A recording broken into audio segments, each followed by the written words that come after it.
All right.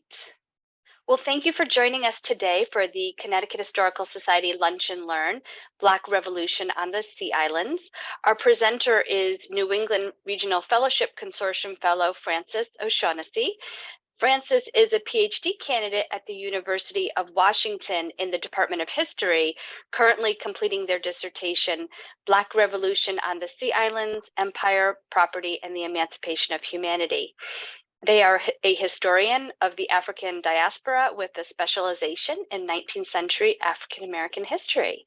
So welcome, Frances. Very excited for your presentation. I'll let you get started. Great. Thank you so much, Jen, and thank you for the introduction and for inviting me to be a part of this Lunch and Learn presentation. And thank you also to the Connecticut Historical Society who provided funding for me to go to the archives. It was the materials that are a part of this chapter are really central, come from the Connecticut Historical Society, and it's really central to my dissertation generally. So, and thank you everyone else for attending my Lunch and Learn presentation. So my name is Frances O'Shaughnessy. I'm a Civil War historian of race, empire, and gender. So for the next 45 minutes, I'll provide an overview of my dissertation before moving into a historical narrative that's for my third chapter that focuses on Gullah Geechee environmental histories of the Civil War, and which draws sources from the Connecticut Historical Society. So yeah, so my dissertation historicizes the practices of freedom and property amongst Gullah Geechee peoples during the Civil War and Reconstruction. I focused largely on the Sea Islands, which run along the coast of South Carolina, Georgia, Florida. I think it's right here. So this is the kind of the present day sort of cartography of the South Carolina Sea Islands. And then this is the islands that were occupied by missionaries during the Civil War. Occupied by the military and missionaries. And so these were largely the islands that were occupied by the United States during the Civil War. And so I'm focusing largely on that region for my dissertation. And I frame the US Civil War as very much a revolutionary period for Gullah Geechee peoples whose actions at times exceeded property-based understandings of liberal freedom in terms of US citizenship, political suffrage, and land ownership. I narrate the destruction of planter property within the people and within the land as a destruction of property itself, as an idea, as a thing, as an essence, what I call an anti-proprietary freedom, whose ethics encouraged Black women to replace cotton crops with corn, potatoes, peas, melons, and berries. So far from a sort of masculinist vision of revolution as a sort of armed rebellion, I position the Black Revolution as eminently creative and socially transformative, which recast the racial sexual violence of colonial slavery into what Catherine McKittrick has called a plantation future. So in which, Gullah Geechee women and children unplotted the gardens of slavery and transformed cotton plantations into ecologies of food, health, and medicine. So that's the basic summary of my dissertation. And so what I'm really trying to do is sort of go away from the 40 acres and a mule sort of framing of Reconstruction, that being sort of the failed promise that was not granted to African Americans, which really often relies on a property-based understanding of freedom that relies on the notion of owning land as a means to be a full US citizen. And I'm trying to get away from that narrative to think very seriously about how Gullah Geechee women's engagements with the land exceed sort of ideas around land ownership or property-based engagements with the land. And so my third chapter tries to do that really in depth by looking into gardening practices. And so I'll start with this anecdote that draws from the Connecticut Historical Society letters around Edisto Island, which is one of the islands. Let me show you. It's right here. So they were basically mostly in northern Edisto because it was partially occupied by the United States, partially occupied by the Confederates. And so this was a very violent, dangerous area within the Sea Islands.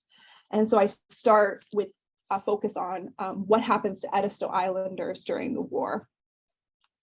And so I'll start the historical narrative now. So Traversing through the thick woods of Edisto Island on June 2nd, 1862, soldiers of the 7th Connecticut discovered an open field of berries. Likely hungry and tired from a long day's exposition, they stopped in the field, picked berries for supper, and fell asleep until morning. Blackberry picking became a pastime for US soldiers on Edisto Island. Soldiers readily filled their haversacks with blackberries, sometimes for subsistence, sometimes for sale at 10 cents a quart. Day or night, US soldiers picked berries. Quote, "This may seem strange to you that we could pick berries after dark," one soldier wrote to his parents, but they were so thick that by getting down, you could see them against the white sand. So even during the night, you could see the blackberries. The vines ran low and wide, covering so much land that for one soldier, the ground looked black. The blackberries were so plentiful, one captain recalled, "Some of us ate but little else." Scouts regularly supplemented their berries with livestock as soldiers picked figs, oranges, and peaches from the trees in bloom. Finding reprieve in blackberries from the day's hot weather and the night's mosquitoes and sand fleas, the only source of complaint the soldiers could find was a lack of sweetness. Quote, "The whole island here is covered with blackberry vines," as a New Hampshire private described. "The boys have a fun time here eating them, but there's only one drawback. They cannot get any sugar." The abundance of blackberries, however, was but a recent phenomenon. The very field discovered by soldiers in June 1862, as explained by one of the soldiers in their diary, had cotton on the year before and was with blackberries now. So Gullah Geechee peoples living on Edisto Island left cotton fields to wilt, decay, and die, enabling the expanded growth of food and medicine on the island, such as blackberries. So formed in the wake of the massive planter flight that happened in November 1861, so early parts of the war, there was a massive flight of planters from the Sea Islands. So amidst that, the Gullah Geechee community managed to stay on Edisto Island, numbering approximately 1,000 people that grew sweet potatoes, corn, tomatoes, green peas, watermelon, grapes, peaches, plums, oranges, figs, strawberries, mulberries, blackberries, and other sorts of fruits and vegetables. They raised chickens and pigs and hunted for oysters, caught fish, and harvested heart of the palm.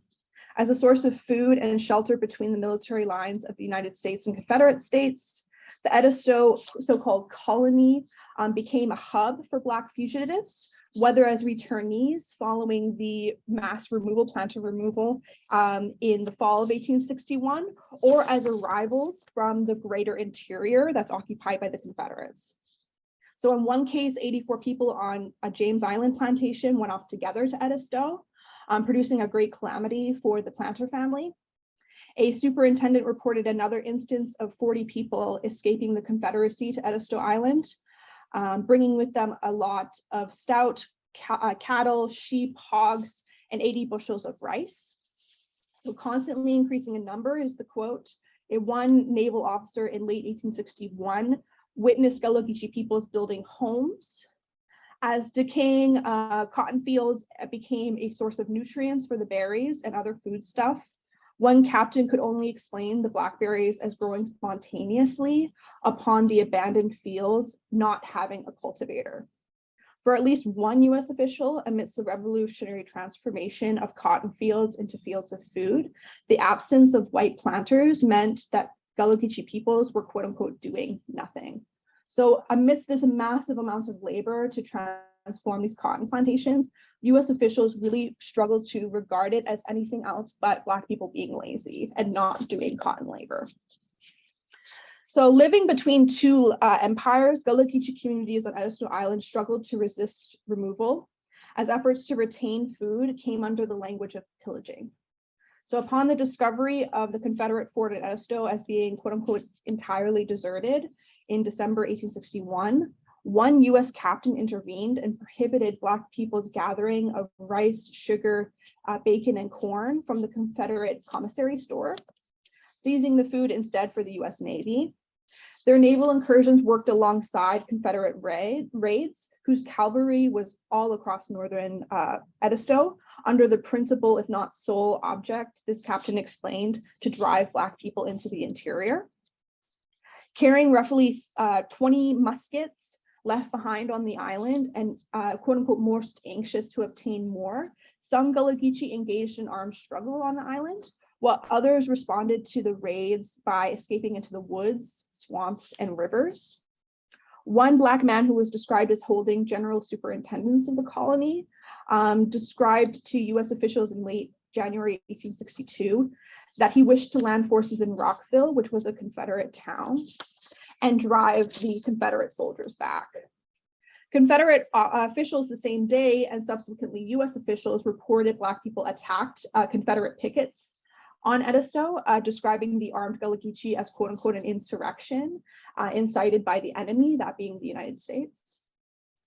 The Confederates promptly invaded the island to capture the purported insurrectionists, but Black people raised the alarm. So they found that the Confederates were going to seize their family members, and they raised the alarm to escape. And so they escaped to the lower part of the island.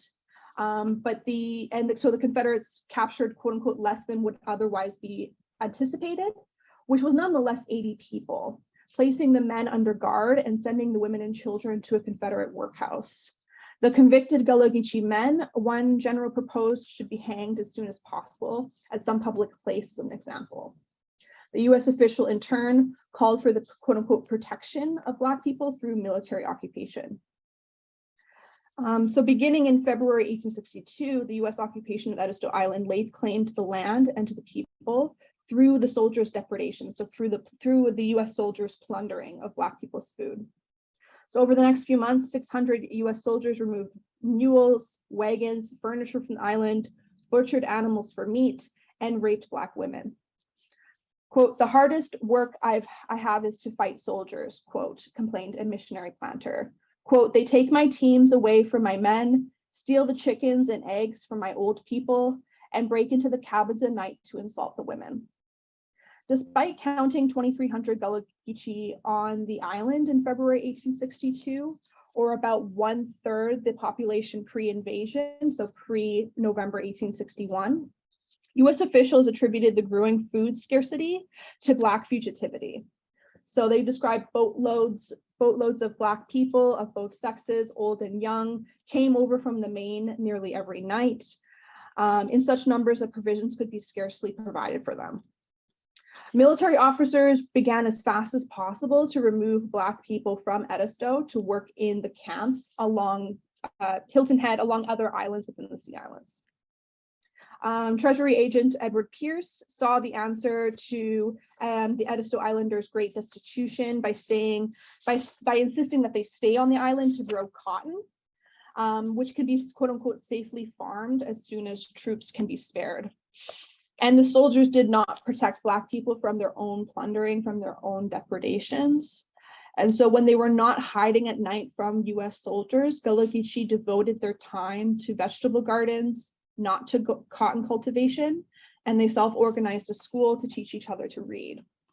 The earlier removals of Black people to the camps, mostly Black men, but not exclusively, anticipated a larger displacement of Edisto Islanders.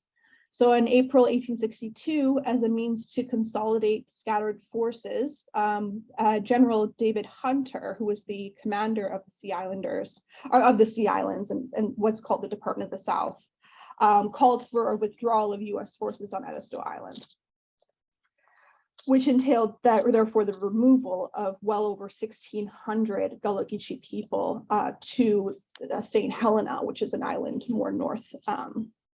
more south, I should say, actually, from Edisto. So they began to remove 1,600 Gullah Geechee in July 1862, curtailing efforts from Edisto Islanders to stay. While some sought the acquisition of arms, a few elders, quote, waited on shore until the last moment, end quote. One missionary reported that they were determined not to leave the home that they loved so much. Left overnight on the transport to St. Helena, in hunger and without comfort, Edisto Islanders brought what they could fit on the vessels: furniture, fowl, pigs, or in the case of one unnamed refugee, 2 pieces of hardtack, so 2 pieces of cracker in his pocket. That was the only food he had. According to the missionary planters, Edisto Islanders lost most of what they had in the quote confusion and accidents from their passage from Edisto Island to St. Helena. They were destitute of clothing, in particular blankets, shirts, and undergarments, and any money that they had immediately went to the quartermaster's store on St. Helena to get provisions so that they could eat. A few of the Black men were able to work in the military on St. Helena, but it was with insecure payment.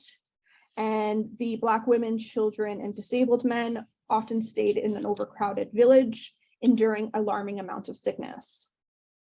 Edisto refugees tried to create shelter the best that they could, quote, living in sheds, tents, and even in the open air when the houses in the village proved insufficient to accommodate them all. One of the missionary planters said, quote, hope is now gone. We refuse to give them what they and we know they have earned, and what is in our hands before their eyes they feel wronged. So in response to this mass movement of Gullah Geechee from Edisto Island to St. Helena, the US officials responded by taking Gullah Geechee from St. Helena and distributing them all over plantations along the Sea Islands, principally Black women, children, and disabled men, who they regarded didn't have the labor to work in the camps. That was their logic anyways. And so they did a mass movement again to all of these plantations. And a lot of their furniture got destroyed. And in the midst of that, well over 1,000 acres of corn and potato remained on Edisto Island, not including Gullah Geechee people's gardens of fruits and vegetables. A Confederate raider in August 1862 described a good deal of corn and excellent potato crops, with melons being, quote, the finest that he ever saw. The cotton crops that were on Edisto were much injured by the island's birds, having been abandoned too early in the season. And when the US reoccupied the island the following year, 50 men brought in 20 bushels of blackberries to camp with a good enough amount to have a good feast of pies. It is impossible to describe the thickness they grow down south, one soldier wrote. There are acres and acres of them. So amidst this invasion, occupation, plundering, sexual violence, and removal of Edisto Islanders, the island itself continued to grow blackberries. So for me, that persistence of food and medicine on the islands amidst war helped me try to think through, to me, it begged the question whether it's possible to understand Black environmental histories of the Sea Islands, not in anticipation of white discovery. So not in anticipation of the letter that I saw in the Connecticut Historical Society's discovery of these blackberries from these white soldiers. Is it possible to think about these blackberries not in anticipation of soldiers finding them to eat? So in Black Reconstruction in 1935, W.B. Du Bois argued that Black people's withdrawal from the plantation and bestowal to the US Army explained why the United States, quote, won the Civil War. So drawing from the long-standing practice of slowdowns during slavery, Black people's withdrawal from their labor and departure from the plantation, what Du Bois called a general strike, produced a collective self-emancipation beyond and often before the Emancipation Proclamation, which was in 1863. My interpretation of Black Reconstruction suggests that he did not romanticize the, quote, disaster of war, nor did he prescribe Black militarism as necessary for African-American citizenship, a paradigm that he very much critiqued in the sense that even in the minds of liberals, only murder makes men, so only through the killing of someone else do you deserve citizenship. Du Bois very much critiques that logic. Instead, I think he was trying to emphasize the decisive force of Black labor, whose actions compelled the United States to restore the Union, not through the preservation of slavery, but through emancipation. So I try to extend from this thesis by suggesting that the general strike on the Sea Islands constituted the withdrawal from cotton labor. So Black people's withdrawal from cotton labor, so refusing to engage in cotton production. And instead of using their labor towards cotton, they use their labor towards food. And so it's a withdrawal from cotton labor and it's the bestowal to food labor. So as a general strike on the plantation rather than from the plantation, Gullah Geechee women, disabled men, and children extended survival methods from slavery, principally the garden plot, to transform cotton plantations into communal sources of food and medicine. These plantations, at least for a time, fostered a freedom not bound by plot, property, or propriety, but whose rhythms of life exceeded the time and motion of racial capital. And so I think very much I'm trying to emphasize the role of food, the role of gardening, how much time was devoted to the sustenance of their families amidst mass starvation and destitution because of the war and because of US occupation of the islands. And I think that really shapes a different kind of meaning of freedom that's not bound by land ownership. So that's the main thesis of the chapter and the dissertation as a whole. And so I guess I can continue on. So while soldiers and officers picked berries on the Sea Islands, Gullah Geechee people were becoming sick and hungry. A couple months after the invasion in fall of 1861, the plundering of Black people's food began to deplete the once abundant plantations of the US occupied Sea Islands. There were plenty of fowls here when we first came, one soldier told his sister at the end of December 1861, but they're all eat now, they're all gone now. The watermelons and corn disappeared frighteningly and other things accordingly, another soldier described. We had a large crop, but they didn't last long. The oranges were plentiful when we first got here, said another, but the first night, different groups went and robbed all the trees of oranges, and when our boys went for some, they couldn't find any. So by January 1862, so only a couple months after the United States occupied the Sea Islands, the commander of the Department of the South, T.W. Sherman, not W.T. Sherman, T.W. Sherman, a different dude, predicted Black people on the plantations who had once lived on the corn and potatoes are now in a suffering condition, reiterating in February the need for a change in labor systems if they were to avoid starvation before the planting season expired. But Gullah Geechee people weren't able to eat cotton, so they responded to US occupation and the consequent plundering of their food by hiding their foodstuffs, hunting for oysters, fish, and clams, and growing food, not cotton. So when Gullah Geechee peoples withdrew from cotton labor, the T.W. Sherman, the departmental commander in 1861, began to question, quote, what is to be done with Black people, quote, who will hereafter be found on conquered soil. So there's roughly 10,000 Black people on the Sea Islands, but he remained disappointed in the amount of labor to be gathered from them. The quote unquote hordes of Black people left on the plantations, he determined there were only 320 workers who had offered their services to the camps, 60 of whom were regarded to be able-bodied, and the rest being, quote, decrepit women and children. So several of the 320 Black workers ultimately ran off from the camps, likely to their homes on the plantation or to the woodlands or the swamps. And so he became frustrated by the amount of families that were in these military camps, with quote unquote great many useless mouths of women and children that came with quote one good able-bodied man. So he tried to resolve this kind of conundrum that he had with people refusing to engage in cotton labor and refusing to engage in labor for the camps by providing 3 reasons for this apparent failure in their apparent freedom. So those are the 3 that I have right here. So the idea that they're slothful, indolent, that they're overjoyed with the changes of their condition and remained unsettled to any plan, and that they still had some sort of ease or comfort on the plantations.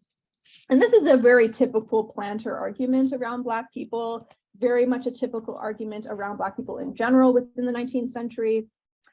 But he also noticed the freedom that food gave Black people.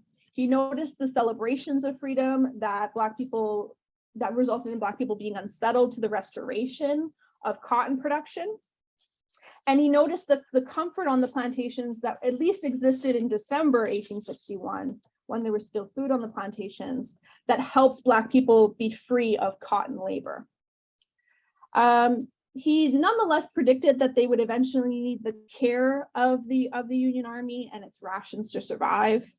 The Secretary of the Treasury, following this report from Sherman, sent a telegram to Edward Pierce, the Treasury agent, if he would come down to the Sea Islands and help prevent both Black people's reduction to slavery, and also, though, secure the well-being of the unfortunate people who must be employed.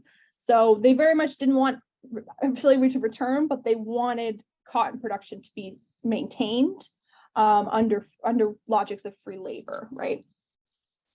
And so Edward Pierce arrived on Port Royal, but Black people were called the arrival of the missionaries and the arrival of Treasury agents such as Pierce as, quote, the confusion. So on January 20th, 1862, Pierce traveled all over to these plantations under the directives to determine the mode and time of sowing and gathering crops, observe their, quote, capacities and traits, and propose how to organize Black people's labor with their, quote, goodwill secured, as, quote, they are no longer slaves subject to a master's lash, but freedmen under military discipline.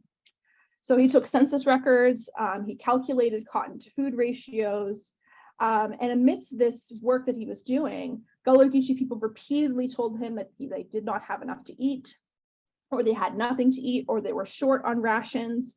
And they also explained the task system to him, which was the context of the allowance of gardens under slavery within the Sea Islands, and the establishment of having a task per day. And so they showed them the gardens, the chickens, pigs, ducks, many of which were, quote, forcibly taken by the soldiers, whose houses they were who broke into the houses of Gullah Geechee people. And so Pierce definitely emphasized the destitution amongst Gullah Geechee peoples, but he believed that the cotton labor would help alleviate the starvation through the wages, and they would, quote unquote, prepare Black people into being, quote, sober and self-supporting citizens. So when he was talking to some of the Black drivers, so some of the folks that were managing and organizing the plantations, he determined a ratio of 3 to 4 acres of cotton per 1 to 2 acres of corn and potatoes, at 5 to 6 acres per hand, which is often registered as being an able-bodied Black man, sometimes Black women as well. What he saw as not being substantially different from the cotton planters manuals of 7 acres of corn per 3 acres of corn and 2 acres of potato. And these ratios I'll put up later because I'll show you the difference between what he saw was going to be the case and what actually was the case this year. So I'll explain that later. So he presented these observations to the Secretary of the Treasury, and estimated around 10,000 to 12,000 workers on the islands. And he called on for, quote, labor superintendents, which were missionaries, so missionary planters, to, quote, enforce a paternal discipline to require a proper amount of labor, cleanliness, sobriety, and better habits of life, and generally to promote the moral and intellectual culture of the wards being referring to Black people, with military officers to serve as governors of each district to protect Black, quote unquote, Black people from each other and from white men. So it was it was under this logic of preparing Black people for useful and worthy citizenship by retaining their labor on the cotton plantations. So Pierce issued a bunch of letters to folks in Boston and in Philadelphia, and missionaries ran to help. They were very eager to be a part of a kind of what the literature calls the Port Royal experiment. And so the Educational Commission in Boston, and the National Freedmen's Relief Association in New York formed a union with Philadelphia's Port Relief Committee on March 20th, 1862, with Frederick Law Olmsted as the general agent, very famous abolitionist figure in the 19th century. So Pierce was immediately scared that because of the timing. He feared that with the planting of cotton seeds normally scheduled for February 1st, quote, already important time has passed, and in a very few weeks, it'll be too late to prepare a crop.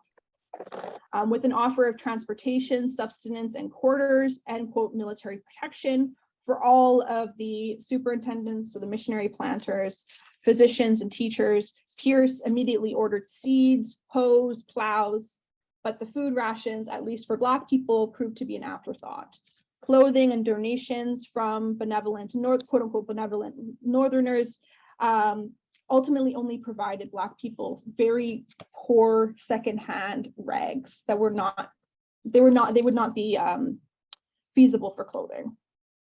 Agricultural experience, particularly with respect to cotton, from the missionary perspective, they saw that as being knowledge that would be only amongst overseers and planters. And so they saw that as being prejudicial to the success of the enterprise, is what they said. So they ultimately relied on Black people's knowledge on cotton production, which was, quote, often better informed than their former master. And Pierce opted for the choicest young men from New England, fresh from Harvard, Yale, Brown, divinity schools, to act as these, quote unquote, superintendents, because he believed that what was most needed was the moral power of the presence of a white man on the plantations to guide and direct. Some people disagreed with that. One of the missionary planters described it as a motley looking set with not much talent, with little to no cotton experience. But nonetheless, these missionary planters arrived in early of March 1862, and they found on the plantations everything deserted, broken, and ruined. Black people in tattered clothes with little or nothing to eat, quote, left their tasks half done. And so I showed these images, for instance, this image here of Gullah Geechee folks in the later part of the war, but I'm a little bit ambivalent about these photos because very much Black people in 1861, 1862 were in rags. They were not in these types of clothing during the beginnings of the war. The fall issue, there was 2 issues of clothing under slavery. They didn't receive their fall issue of clothing before the planters fled the Sea Islands. And so this is very much a missionary depiction of what Black people's lives were at the end of the war, but very much they were living in rags. Some were able to salvage curtains and carpeting for clothing after the planters' flight, but I would just be cautious about some of these imageries. So this notion, this emphasis on time, this idea that they were already too late to plant the cotton would be really central to how missionary planters approached the cotton season. So this notion of cotton planting late or the planting vegetables too early, it showed that Gullah Geechee people were spending their time collectively growing food, reading books, making clothes, collecting medicine, and joining in prayer and song. So amidst this sort of military missionary governance of the plantations, they very much wanted to focus on maintaining a sort of logic around cotton time. So manuring and listing the ground in January and February, planting in March and April. The missionary planters repeatedly bemoaned the delay and lateness in the cotton season. Pierce argued in February that it would simply be too late if they didn't prepare it within a few weeks' time. They struggled to find any sort of regularity within this cotton labor, with very few Black workers, quote, doing full work, and most of them doing half or none. One of the brothers of the upcoming commander of the department talked to some Gullah Geechee folks around their gardens, and he described them as being accustomed to being driven and now left without a master. They're almost like a clock that needs winding, unable to do anything. Amidst seeing huge gardens, they're doing nothing because they're not doing cotton labor. So He talked to a Gullah Geechee elder who explained what he read as the general feeling of the people, which is that he wished to have a patch of ground and the means to cultivate it, and he would take care of himself. So even when this elder is articulating his actions within the missionary ideals of independence and self-reliance, the missionaries proved unwilling to regard the delay as the reorganization of time towards food agriculture, which neither regarded cotton planting as inevitable nor desired its return. Quote, we have plenty of all sorts of vegetables, green corn, watermelons, etc. So even though this cotton is backward on account of late planting, these planters are starting to notice that there's a lot of food around. So, but the missionary planters were really scared about the prospect of there not being growing any cotton, because they saw that as showing that Black people weren't eligible for freedom.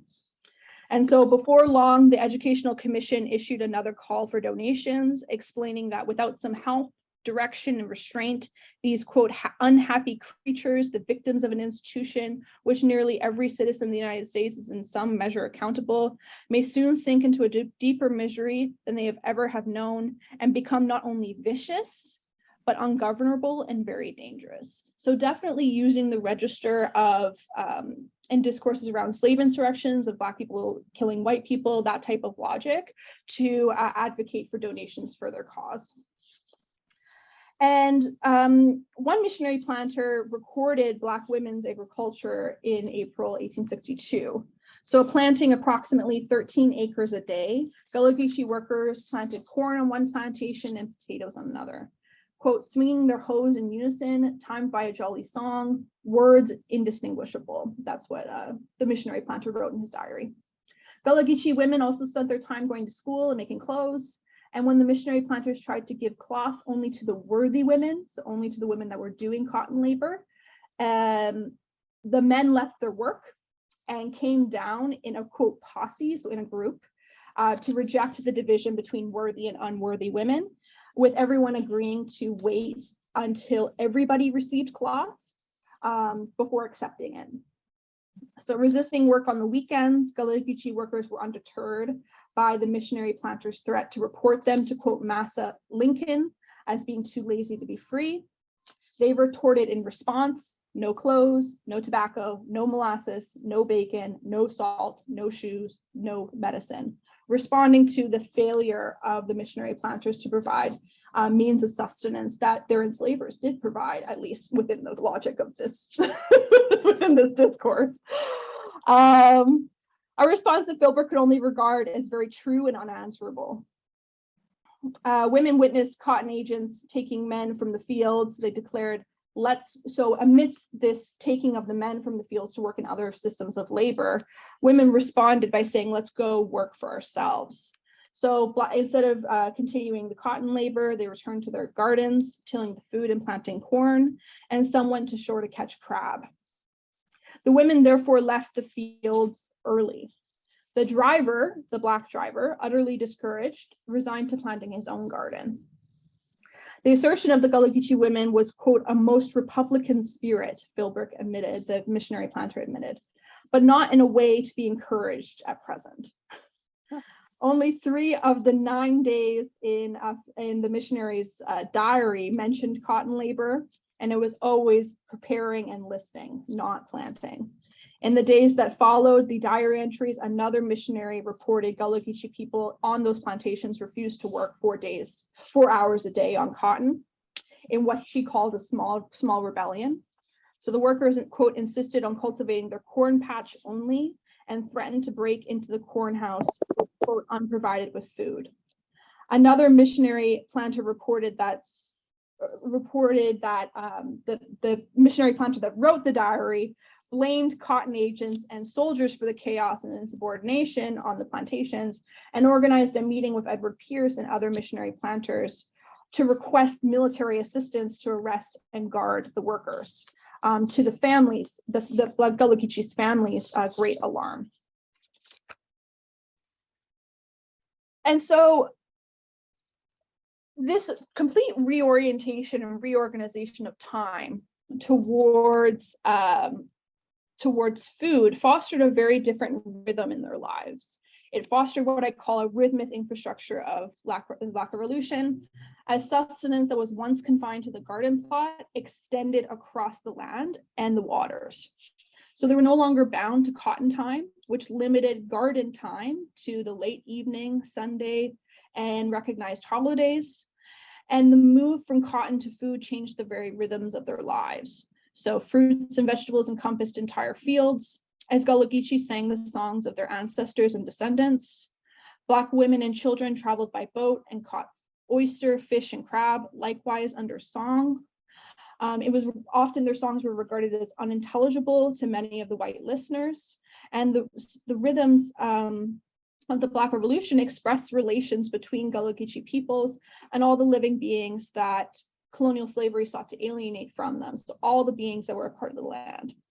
So the quote, indistinguishable, unintelligible, indescribable descriptions of Gullah Geechee music often paralleled the missionary description of food, the Gullah Geechee food agriculture, which often called Gullah Geechee gardens and grounds as being patches.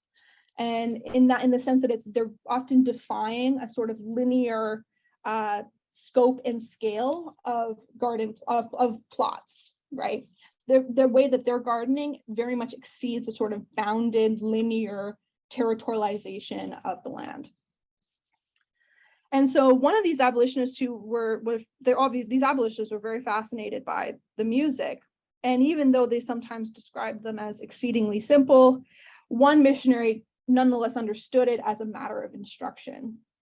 And he asked a Black man who was unnamed how the Gullah Geechee made the song Many Thousand Gone, which is very famous. It's often called the slave song, but this was created after Gullah Geechee asserted and self-emancipated themselves in the earlier part of the war. And the Gullah Geechee man explained through story. And I don't speak Gullah Geechee, so I'm not going to say the passage out loud, but I do have a translation from my white variant of English. And so I say, this is my translation transcription. I'll tell you in this way. My master called me up and gave me a short peck of corn and 100 lash. My friends saw it and are sorry for me. They came to the praise meeting, which is in reference to religious ceremonies, kind of like a church, but not really, came to the praise meeting that night and they sang about it. Some are very good singers and they know how to sing, know how to write songs. And so they work it in. So it's an iterative process. They work it in, till they get it right, and that's the way. And so connecting the sorrow songs of slavery to the Black Revolution, the collective process of working it in is not unlike the working of the seed in the soil, with a message that a peck of corn, a driver's lash, a pint of salt, 100 lash, and a mistress call is no more. These rhythms of life created since the succession countered state-sanctioned starvation of the United States and Confederate States through the creativity of Gullah Geechee agriculture. And how much time do I have left? We're at 12:45 right now. Okay. I'm going to, there's some important statistics that I need to explain, but I'll skip some of this. So during this year, there was the constant frustration around the withdrawal from cotton labor, the bestowal of food labor. They eventually had to write a report about whether or not the quote unquote Port Royal experiment was a failure or a success, and they determined success based on the amount of cotton that was grown. If they grew as much cotton under this quote unquote experiment as they did during slavery, they would register it as a success. And therefore the argument goes amongst missionaries, therefore proving that Black people were eligible for freedom. Yeah, that was not the case. So they did these reports, and they typically within the 1861 yield, it's around 2.5 million pounds of cotton. Edward Pierce was hoping to replicate that, so 2.5 million pounds was around the goal amongst the Sea Island plantations. By the following year, Pierce estimated that the cotton crop was no more than 65,000 pounds. So instead of 2.5 million pounds, we're talking 65,000 pounds. There was another estimate in 1864 that it was around 90,000 pounds, sorry, but that was very much an estimate, could be mistaken. And so I work from the 65,000 pounds, but the between 65 and 90, it's pretty negligible. And so there was a deficit from the quote unquote experiment. So rather than making profit within the context of these cotton production, they had a deficit between $50,000 and $75,000. And so when you scatter that 65,000 pounds across 186 plantations over an estimated 4,500 acres, you get a yield of around 14.5 pounds per acre, which is pitiful in comparison to the 130 pounds per acre that was the 18-year average of the Sea Islands. So from 130 pounds per acre to 14.5 pounds. But amidst this cotton production, the amount that just dwindled, food cultivation expanded. So typically the ratio that he was emphasizing was around a 7 to 5 acre ratio, so 7 acres of cotton to 5 acres of food, using his own figures, which were designed to promote this type of missionary governance for Black people. The ratio was more like 3 to 7. So there was 10,700 acres of corn, potato, and cowpeas to 4,500 acres of cotton. Those figures notably left out a large vegetable gardens, what the missionaries called patches, that exceeded the limit of the garden plot. And some missionaries estimated that those gardens grew between 4 to 5 times their size from the year prior. And so even when Pierce tried to present these numbers as best as he could, they really couldn't not reckon with the fact that this is demonstrating a very different type of relationship to the plantation amongst Gullah Geechee people, and their desires ultimately to feed their families over providing profits to planters. And so I think that's about it. I think I'll leave it there, but I have other things to say, but I think I've made up my time. So thank you so much. Thank you, Frances. That was really great. Thank you so much. We do have a couple of questions. I know you mentioned in fall of 1861 that the planters left. So we had a guest who was asking, why did they leave? Good question. So that's a different chapter. So they left before the soldiers even arrived on shore. And so there was a lot of discussion over whether or not the planters left because of the US Navy arriving or because of Black people. So there was a lot of discussion around insurrections and rebellions on the plantations.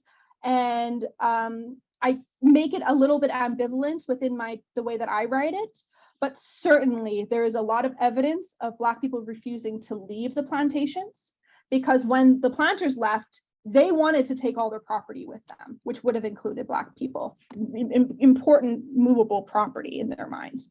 And it's their livelihood is within these people. And so the very fact that 10,000 Black people refused to leave with them testifies to a lot of actions on Black people's part to refuse the removal of themselves within the context of the planters' flight.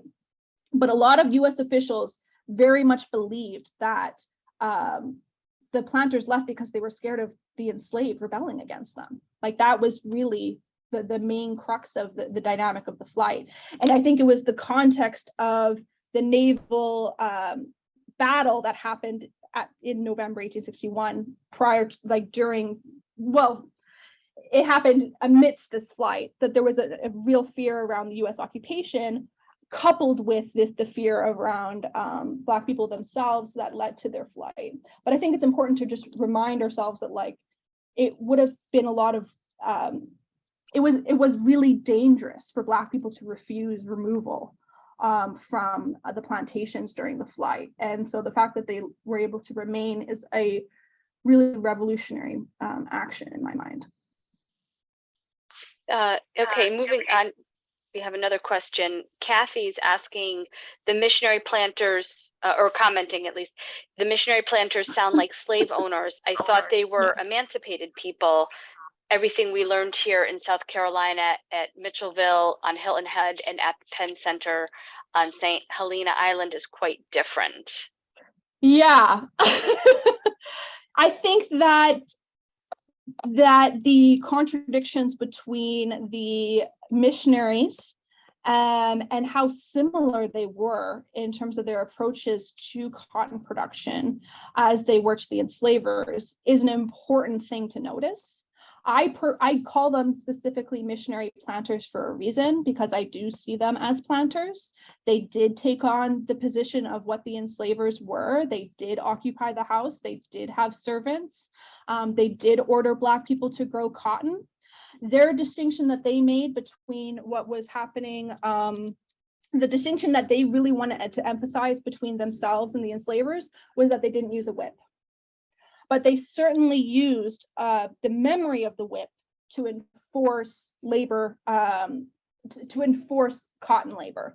So oftentimes they would say, if you don't pick cotton, if you don't grow cotton, then the enslavers are going to come back, they're going to re-enslave you, and then they're going to whip you.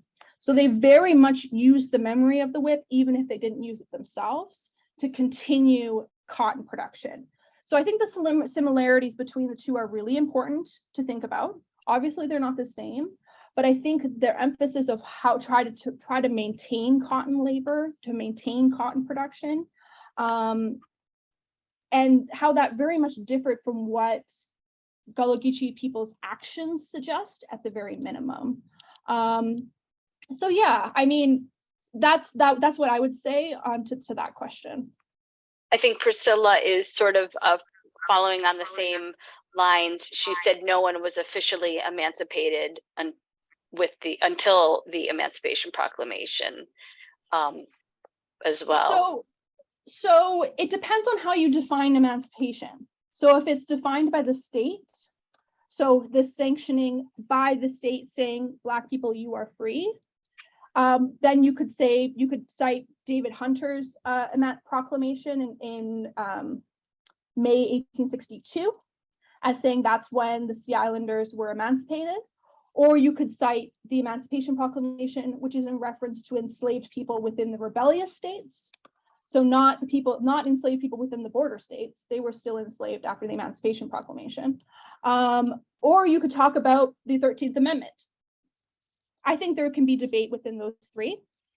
What I'm trying to suggest is that Black people's actions around refusing cotton labor, establishing communities amongst themselves, their freedom wasn't dependent on whether the state said that they were free or not.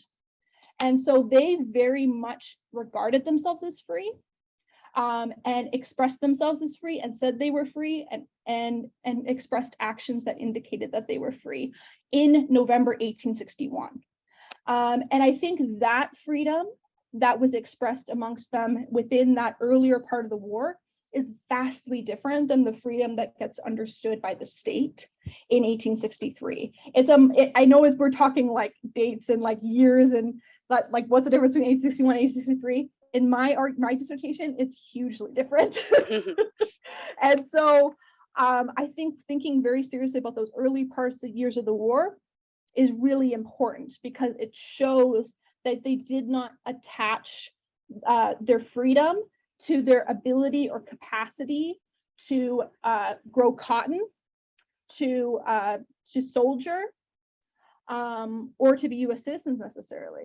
They saw their belonging in many ways amongst themselves. They saw their relationships with their families as being really, really important. They didn't want to starve to grow cotton.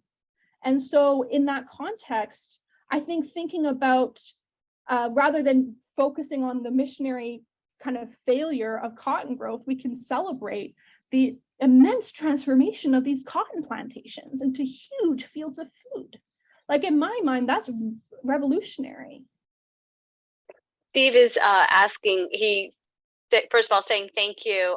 It's a fresh look at the Port Royal experiment, but asking about land reform. Yeah. So that's my 5th chapter. So land is huge in my dissertation. So I'm not saying that it's not important, but I'm saying that we need to think about land not solely in relationship to ownership, to having title, to land title, especially in the context of Gullah Geechee communities, where many descendants to this day live on the lands of their ancestors, but without title. And so I think thinking very seriously about the present is really important as well, to be in solidarity with actions that are trying to dispossess Gullah Geechee peoples of their lands. And so land is really important. But I'm trying to reorient the terms. And so in 1863, there was a massive land auction of lands on the Sea Islands. And a lot of these missionary planters bought a lot of this land.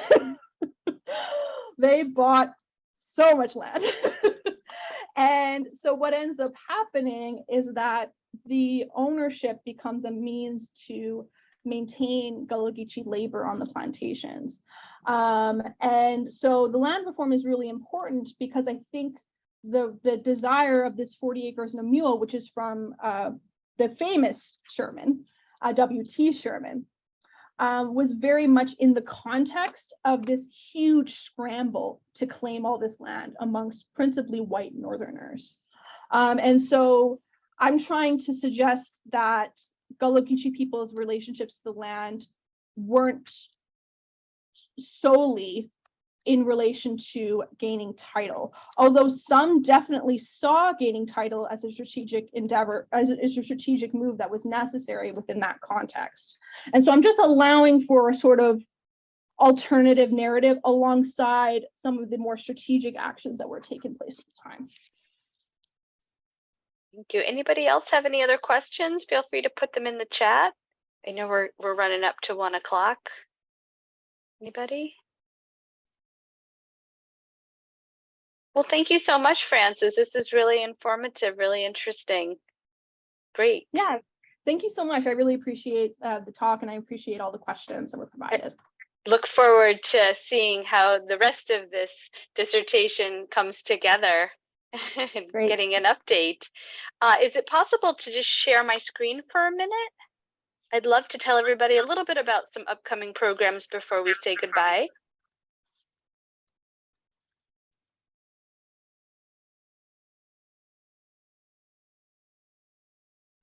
Lots of thank yous in the chat. Thank you. I appreciate it. All right. Everyone see my share. We just have a couple of upcoming programs as we're just about at the end of February here. Next week, on March 2nd, we have an in-person event at the CHS, Bicycles on the Path to Women's Rights. We will have historian, hang on one second, I can't see my screen. Historian Allison Lang will talk about how in the 1890s women embraced the bicycle and the freedom of movement that came with it. And then the weekend of March 4th and 5th is a first free weekend at the museum. So that's all day Saturday 9 to 5 and Sunday 12 to 5. Admission to the galleries is free. The Waterman Research Center is not included in that, but please come see our exhibits. We have the bicycle game and journeys going on right now about the Chinese educational mission. There will be a family program as well that day, and you can also enjoy the French Canadian Jam session, which is live music from 2:30 to 4:30. And then our next Lunch and Learn is actually not a Tuesday. I want to make sure I mention that. Our next Lunch and Learn is Wednesday, March 8th. Another NERFC fellow will be presenting the politics of religion in early national Connecticut. So he'll look at the role of church and state and race in the early 19th century. And that our presenter will be Dylan Yates. So thank you so much, everyone, for joining us. And of course, you can always find what our upcoming programs on our website, chs.org. And thank you, Frances, again for joining us. And we do have someone asking about contact information for you, Frances. So if you want to put that in the chat, you did, you got it. Okay, thank you so much. And if anyone wants to reach out to me, I can, of course, connect people as well. But thank you again, everyone, for joining us. And thank you again, Frances. Have a good day, everyone. Thank you so much. Bye. Bye.